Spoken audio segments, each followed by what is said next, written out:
जय माता दी। नवरात्रि के पावन पर्व में आप सभी का स्वागत है। आज नवरात्रि का दूसरा दिन है और आज के दिन हम पूजन करते हैं माँ दुर्गा के दूसरे स्वरूप माँ ब्रह्मचारिणी का। माँ ब्रह्मचारिणी तप, त्याग और भक्ति की देवी मानी जाती है। कहा जाता है कि जो भक्त सच्चे मन से माँ की पूजा और कथा सुनता है उसके जीवन में धैर्य, शक्ति और सफलता आती है। तो आइए ध्यान से सुनते हैं माँ ब्रह्मचारिणी की पावन कथा। वीडियो को लाइक, शेयर और चैनल को सब्सक्राइब जरूर कर ले। जय माता दी। प्राचीन समय की बात है, हिमालय पर्वत के घर एक दिव्य कन्या का जन्म हुआ। वह कन्या कोई और नहीं बल्कि माँ पार्वती का अवतार थी। बालिकाएं से ही माँ पार्वती का मन भगवान शिव की भक्ति में लगा रहता था। एक दिन देव ऋषि नारद हिमालय के घर आए। उन्होंने माता पार्वती के हाथ देखकर कहा, यह कन्या भविष्य में भगवान शिव की पत्नी बनेगी।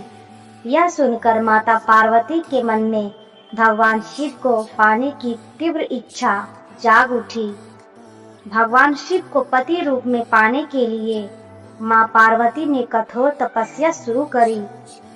हजारों वर्षों उन्होंने कठिन व्रत और तप किया। पहले कई वर्षों तक उन्होंने केवल फल और फूल खाए, फिर उन्होंने पत्तों का भोजन किया। कुछ समय बाद उन्होंने पत्ते भी छोड़ दिए और केवल हवा के सहारे तपस्या करने लगी। उनकी इतनी कठिन तपस्या देखकर सभी देवता आश्चर्य में पड़ गए। इसी कठोर तप के कारण माता पार्वती को ब्रह्मचारिणी कहा गया। माता पार्वती के तपस्या से पूरा ब्रह्मांड प्रभावित हो गया। देवता, ऋषि और मुनि उनकी भक्ति देखकर प्रसन्न हुए।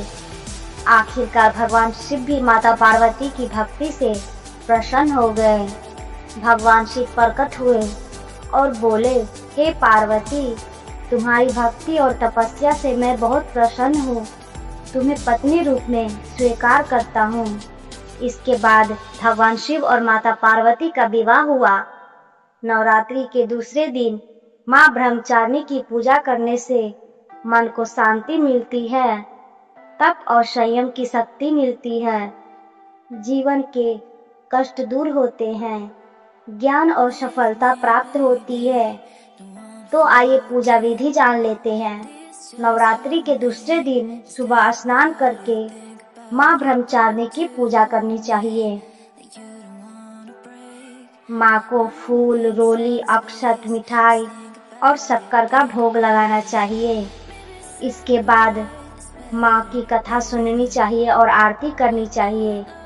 माँ ब्रह्मचारिणी हमें सिखाती है कि अगर मन में सच्ची भक्ति और धैर्य हो तो कोई भी लक्ष्य प्राप्त किया जा सकता है। जय माता दी। जो भी भक्त सच्चे मन से माँ ब्रह्मचारिणी की पूजा करता है उसके जीवन में सुख, शांति और समृद्धि आती है।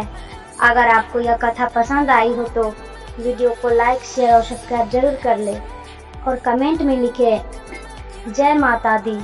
कल फिर मिलेंगे नवरात्रि के तीसरे दिन की कथा के साथ। जय माता दी।